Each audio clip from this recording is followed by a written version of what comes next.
Assalamualaikum warahmatullahi wabarakatuh. Berjumpa lagi kita di acara Live Report Tribun Timur edisi Selasa 29 Juni 2021. Seperti biasa hari ini akan ada live report dari jurnalis Tribun di berbagai daerah dan spesial hari ini akan ada laporan langsung dari Wartawati Tribun Timur di Kendari dari lokasi Musyawarah Nasional Kadin, Musyawarah Nasional ke-8 Kadin. Untuk laporan pertama kita sudah terhubung dengan jurnalis Tribun Timur dari Kabupaten Sinjai. Tribuners, tadi terjadi musibah tanah longsor di Kabupaten Sinjai, tepatnya di Jalan Desa Gantarang, Kecamatan Sinjai Tengah, yang menutup badan jalan yang menghubungkan Kabupaten Sinjai dengan Malino, Kabupaten Goa. Untuk informasi lebih lanjutnya kita sudah terhubung dengan jurnalis Tribun Timur, Syamsul Bahri. Selamat siang, Syamsul Bahri. Selamat siang, Bung Fahrizal, dan selamat siang pemirsa Tribuners dimanapun Anda berada. Baik, Bung Syamsul Bahri, terjadi longsor di jalan poros menghubungkan Sinjai dan Malino, Kabupaten Goa. Bisa dijelaskan seperti apa kondisi longsor yang terjadi dan kapan terjadi longsor itu? Ya, baik Bung Fahrizal dan pemirsa Tribun Timur dimanapun Anda berada, bahwa sejak 3 hari terakhir ini, Kabupaten Sinjai diguyur hujan lebat berturut-turut, dan tepatnya pada pukul 3 dini hari tadi, salah satu desa dan tepatnya di Desa Gantarang, Kecamatan Sinjai Tengah, atau tepatnya di poros Jalan Provinsi Kabupaten Sinjai dengan Malino, Kabupaten Goa, di mana terjadi tanah longsor dan menutupi badan jalan sepanjang 20 meter sehingga mengakibatkan pengendara atau pengguna jalan kendaraan roda 2 maupun roda 4 mobil tidak bisa melewatinya, sehingga diakibatkan dengan material longsoran seperti batu, tanah, dan kayu yang menutup badan jalan. Seperti itu, Bung Fahrizal. Baik, Syamsul Bahri, bisa dijelaskan akibat dari longsor ini, apakah terjadi kemacetan panjang di jalan poros ini atau ada pengalihan arus lalu lintas yang dilakukan oleh petugas setempat? Ya, betul Bung Fahrizal. Tadi sejak terjadi peristiwa tanah longsor, itu mengakibatkan kemacetan sekitar lebih dari 1 kilometer dari arah Malino, Kabupaten Goa menuju Kabupaten Sinjai. Nah, demikian juga pada arah sebaliknya dari Kabupaten Sinjai menuju Kota Malino juga sekitar 1 kilometer terjadi penumpukan kendaraan karena tidak bisa melewati akses tersebut. Seperti itu, Bung Fahrizal. Baik, bagaimana dengan kondisi terkini, Bung Syamsul Bahri? Apakah sudah ada petugas yang melakukan pembersihan dan apakah jalan sudah terbuka saat ini? Iya, selama beberapa jam, sekitar pukul 11:30 tadi, akses jalan mulai dibuka dan oleh pihak BPBD Kabupaten Sinjai bersama Dinas Pekerjaan Umum telah mengerahkan alat berat untuk membersihkan material yang ada di badan jalan tersebut. Dan alhasilnya sudah dapat diakses meskipun harus satu arah. Jadi baik dibuka dari arah Kabupaten Sinjai dan selanjutnya dipersilahkan untuk masuk dari Malino, Kabupaten Goa. Supaya karena ini masih sangat sempit dan tanah masih terus bergeser, dan sehingga oleh petugas memberlakukan hanya satu arah saja, dan pengendara harus diminta untuk antri. Seperti itu, Bung Fahrizal. Baik, Tribuners, jurnalis Tribun Timur, Syamsul Bahri juga sudah melakukan wawancara dengan pihak terkait longsornya jalan poros yang menghubungkan Kabupaten Sinjai dan Kabupaten Goa. Berikut wawancaranya. Kapan kejadiannya, Pak? Kejadiannya tadi subuh sekitar jam 3, jam 4. Jadi penyebab longsor akibat hujan deras selama 3 hari berturut-turut. Warga di sini berturut-turut akhirnya menyebabkan tanah longsor. Jadi setelah kami terima laporan dari masyarakat maupun pemerintah desa sendiri. Saya langsung meluncur ke sini begitu jam 7 tadi pagi, saya langsung meluncur dengan mengerahkan alat berat, bekerja sama dengan PUPR. Ini seluruh badan jalan tertutup Pak ya begitu? Seluruh badan jalan tadinya tertutup sekitar 10 meter. Jadi semua kendaraan dari dua arah, baik yang dari Sinjai maupun dari Malino. Maupun dari Malino. Itu berapa ketinggiannya Pak? Ketinggian kira-kira volume longsor material tadi kita perkirakan sekitar 20 meter kubik. Cuman agak berat diadakan pembersihan karena materialnya rata-rata batu, batu besar. Korban jiwa Pak? Alhamdulillah untuk korban jiwa tidak ada.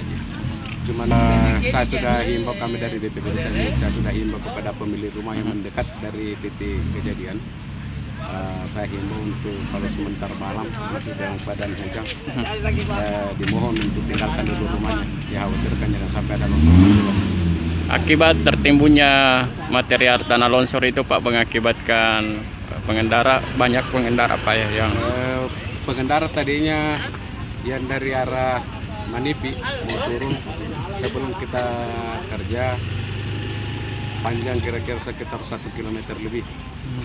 Begitupun sebaliknya, namun kita kerja sekitar 1 jam khusus untuk di badan jalan saja kita bersihkan. Akhirnya kendaraan sudah bisa lewat, dan untuk tahap keduanya pembersihan ini yang mengakibatkan kendaraan antri kembali lagi.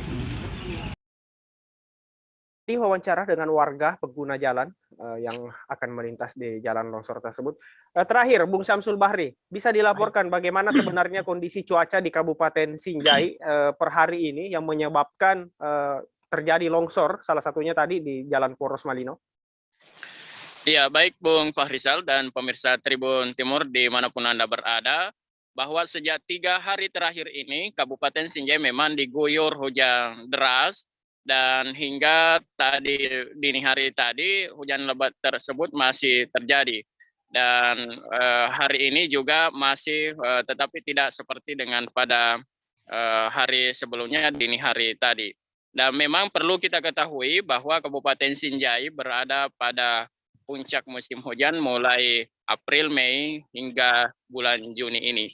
Berdasarkan beberapa peristiwa sebelumnya, pada tahun 2006 lalu juga peristiwa tanah longsor dan banjir bandang yang mengakibatkan lebih dari 100 jiwa orang meninggal dunia.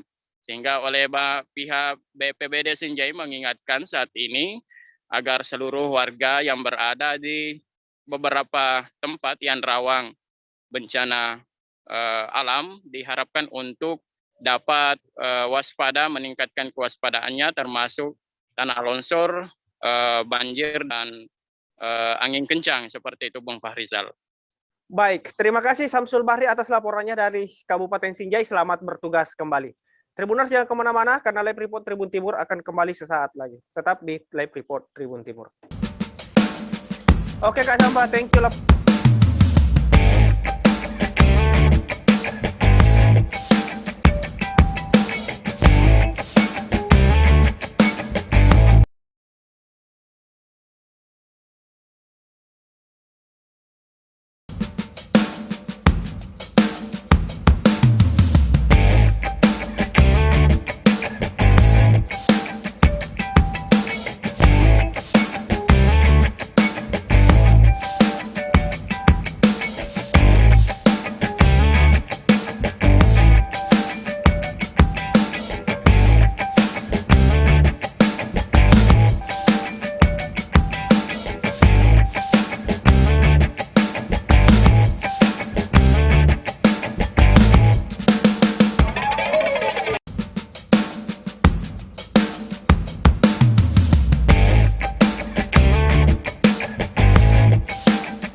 Kembali lagi di live report Tribun Timur. Tribuners, laporan spesial hari ini, Wartawati Tribun Timur, Sukmawati Ibrahim akan melaporkan langsung dari lokasi Musyawarah Nasional Kamar Dagang dan Industri di Kota Kendari, Provinsi Sulawesi Tenggara. Saat ini Kadin akan melaksanakan atau sedang bersiap untuk melaksanakan Musyawarah Nasional ke-8 di Kota Kendari, dan direncanakan Presiden Joko Widodo akan hadir pada acara Musyawarah Nasional ini. Untuk informasi lebih lanjutnya, kita sudah terhubung dengan jurnalis Tribun Timur Sukmawati Ibrahim. Ibrahim, selamat siang, Sukmawati Ibrahim. Ya, selamat siang Pak Rizal. Baik. Sukmawati, bisa dilaporkan bagaimana kondisi persiapan jelang pelaksanaan Musyawarah Nasional Kadin di Kota Kendari? Baik, Pak Rizal dan seluruh Tribuners yang menyaksikan, saat ini memang saya sedang berada di pelataran Masjid Al-Alam Kota Kendari atau Masjid Terapung, di mana nantinya Presiden Joko Widodo akan menghadiri langsung untuk meresmikan pembukaan Musyawarah Nasional ke-8 Kamar Dagang dan Industri Indonesia atau Kadin. Dan memang terkait persiapan, kalau kita lihat saat ini memang masih dalam proses pembenahan untuk tenda, panggung, dan segala macam, karena direncanakan memang Jokowi baru akan hadir pada hari Rabu tanggal 30 Juni 2021. Dan kalau situasi sekarang, karena memang Kota Kendari juga sedang diguyur hujan deras, jadi mungkin itu juga menjadi salah satu penghambat, tetapi saya lihat para peserta dan para petugas yang mengerjakan panggung itu juga tetap semangat untuk menyelesaikan, karena memang pembukaannya akan dilakukan besok. Dan terkait Munas ini, Pak Rizal, ini akan diselenggarakan di 2 tempat. Untuk pembukaan memang di pelataran Masjid Al-Alam. Selanjutnya pelaksanaan musyawarahnya akan dilakukan di Hotel Claro Kendari. Dan mungkin juga Tribuners sudah tahu bahwasanya memang sudah beredar informasi bahwasanya yang terpilih adalah Arsyad Rashid. Sehingga pada Munas nantinya akan dibahas terkait ADRT, bagaimana menjadi seorang ketua Kadin itu sendiri. Dan juga kalau kita lihat sekitar tempat proses untuk dibukanya acara ini, itu sudah disiapkan, bahkan tadi sudah ada apel langsung yang dilakukan oleh Pas Pampres, di mana terdapat 163 personil yang akan diturunkan itu, dan nantinya juga di sini rencananya akan hadir beberapa menteri ya pastinya untuk menyaksikan langsung secara Munas Nasional yang diselenggarakan di Kota Kendari ini. Dan Tribuners, sekedar informasi juga bahwasanya karena sekarang juga Kendari berada dalam zona merah, sehingga memang benar-benar dilakukan secara ketat. Seluruh peserta, peninjau ataupun semuanya nantinya rekan media akan masuk ke dalam lokasi wajib untuk mengikuti tes PCR atau swab terlebih dahulu. Itu untuk meyakinkan bahwasanya semua berjalan dengan protokol kesehatan yang ketat. Ya, kembali ke Fahrizal. Baik. Tribuners, tadi laporan dari jurnalis Tribun Timur dari Kota Kendari bahwa saat ini sudah dalam tahap persiapan jelang pelaksanaan Munas, dan dikabarkan atau dijadwalkan Presiden Joko Widodo akan hadir. Sukma, terkait pengamanan, bagaimana ketatnya, bisa digambarkan bagaimana ketatnya pengamanan yang dilaksanakan di sekitar lokasi Munas, mengingat Presiden Joko Widodo dijadwalkan akan hadir, dan juga terkait protokol kesehatan, seperti apa persiapan panitianya di sana? Baik, Pak Rizal, berdasarkan apa yang kami lihat saat ini di sekitar Masjid Al-Alam Kota Kendari, memang sejak di pintu gerbang menuju masjid ini sudah dijaga ketat oleh tentara. Bahkan tadi juga saya sudah sampaikan bahwasanya ada 163 personil atau Pas Pampres yang akan diterjunkan langsung untuk mengamankan kegiatan ini, di mana mereka berasal dari Batalion Infanteri 725 dan Kodim 1417 Kota Kendari. Dan memang kalau kita melihat Tribuners, panitia juga sudah mempersiapkan sedemikian rupa. Saya sendiri yang tadinya berada di sekitar wilayah, di sekitar Hotel Claro, diwajibkan untuk melakukan tes PCR atau swab terlebih dahulu. Karena memang tes PCR atau swab ini dilakukan sehari sebelum acara.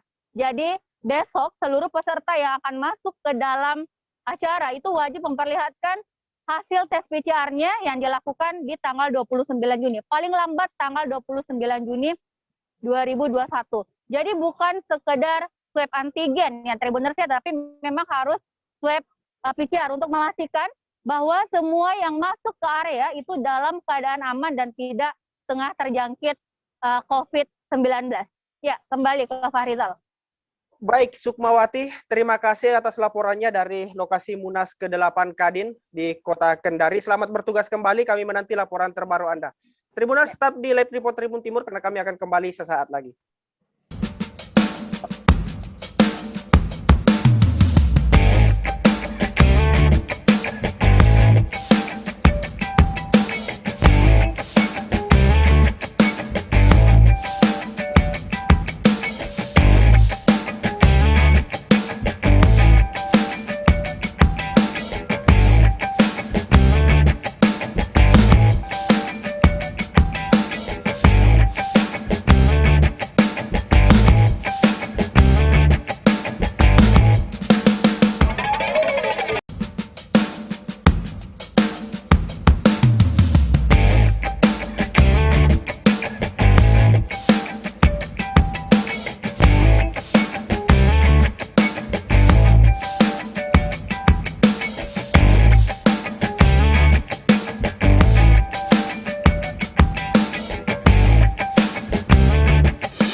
Di Live Report Tribun Timur.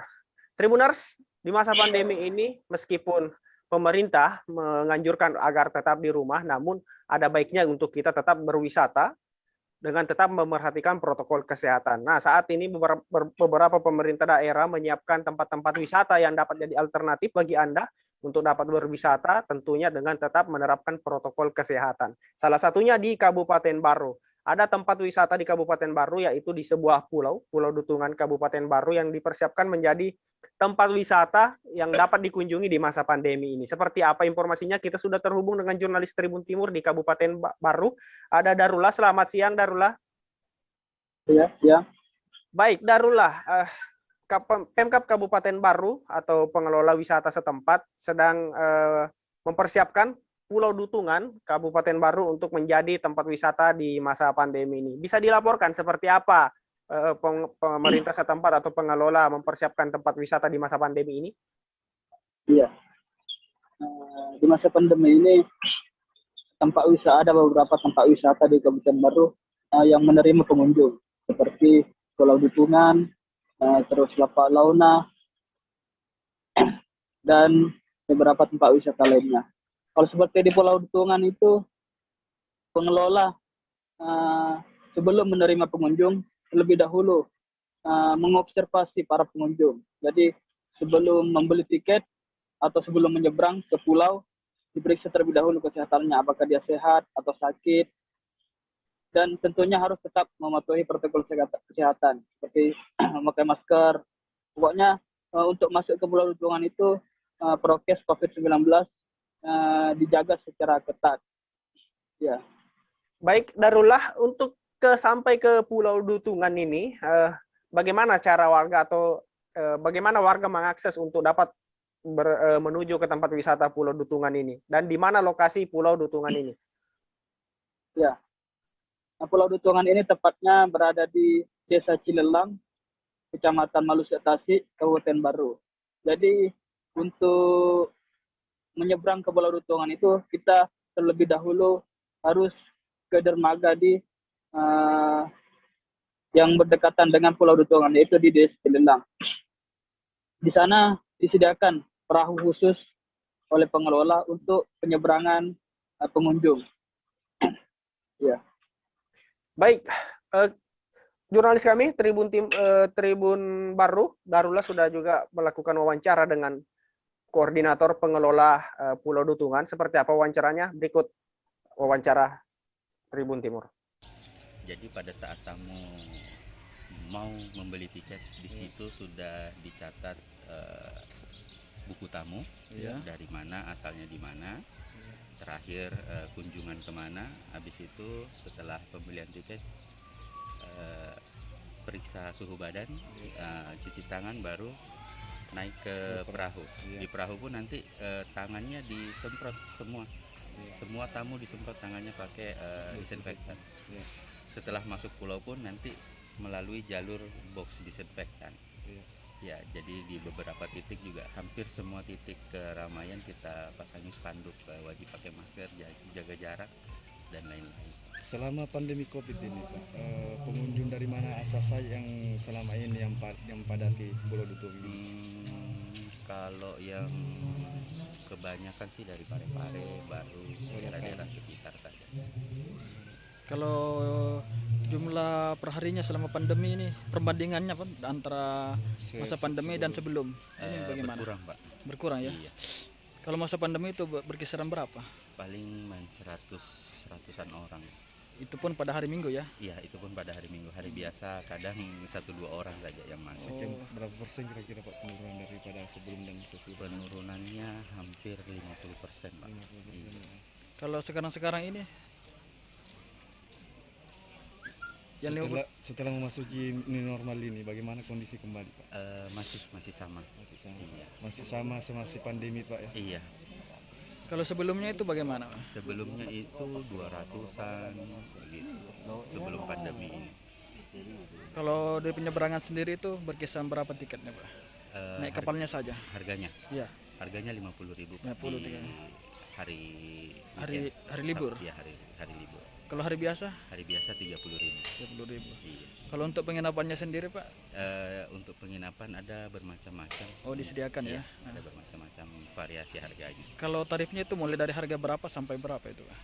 Start dari harga 500 sampai 1.700.000 yang untuk rombongan yang besar. Oh, yang besar ya.